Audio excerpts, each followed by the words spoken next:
Ambulance politics, ambulance அரசியல் நடத்துங்கன்ட்டான். Ambulance அரசியல்னால் என்ன அப்படின்னு ஸ்டாலின் கேட்டிருக்காரு.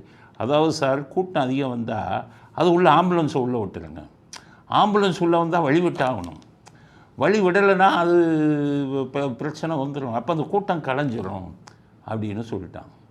அதனால் ஸ்டாலின் மாசு அவர் சுப்பிரமணி அவர் தானே இந்த இதுக்கெல்லாம் ஆம்புலன்ஸ் இதுக்கெல்லாம் அவர் தான் மந்திரி. அவரை கூப்பிட்டு, அப்பா ஒழுங்காக செய்யி, ஆம்புலன்ஸை உள்ளே விடு எடப்பாடி மீட்டிங்கில் அப்படின்னு ஒன்று அவர் ஆம்புலன்ஸை உள்ளே விட்டார். நிறுத்துறியா? அடிக்காத.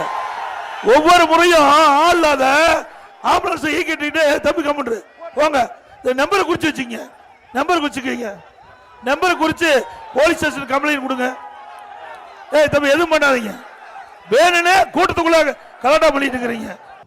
ஆம்புலன்ஸு நிறைய கூட்டம் நிற்கிது, கூட்டம் கூடி இருக்கு, நடுவில் உள்ளே போகிறான்.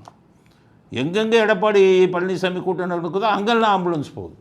இவங்களுக்கு சந்தேகம், ஏதோ ஒரு இடத்துல வந்தால் பரவாயில்ல, 2 இடத்துல பரவாயில்ல, நம்ம கூட்டம் நடத்துகிற இடம் பூரா ஆம்புலன்ஸ் வர்றானே அப்படின்னு ஒன்று தான் சந்தேகம் வந்து எடப்பாடி உடனடியாக ஆம்புலன்ஸ்க்கு போலீஸ்க்கு கம்ப்ளைண்ட் கொடுங்கங்கிறது. போலீஸ்க்கு கம்ப்ளைண்ட் கொடுத்தா உங்களை தான் பிடிப்பாங்க, ஏன்னா சட்டம் அப்படி தான் சொல்லுது. அதனால் எடப்பாடி சட்டத்தை தெரிஞ்சுக்கிட்டு பேசுங்க. அதாவது மோட்டார் வெஹிக்கிள் ஆக்டுன்னு ஒன்று இருக்குது இந்தியாவில், மோட்டார் வாகன சட்டம்.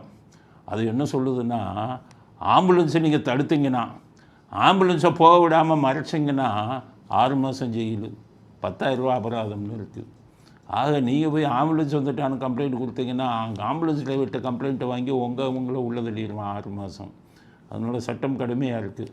அதனால் நீங்கள் உடனே கம்ப்ளைண்ட் கொடுக்கக்கூடாது. ஆம்புலன்ஸ் வந்ததுன்னா ஆம்புலன்ஸை நிறுத்தி கதவை திறந்து பாருங்கள், உள்ளுக்குள்ளே எவனுமே இருக்க மாட்டான். அதை வீடியோ எடுத்து அப்புறம் கம்ப்ளைண்ட் கொடுங்க. இல்லைன்னா சும்மா திமுக காரனா உள்ளே சும்மா படுக்க கூட வச்சுருப்பான் போர்வையை போத்திக்கிட்டு. அதெல்லாம் செக் பண்ணிவிட்டு அப்புறம் நீங்கள் கம்ப்ளைண்ட் கொடுங்க.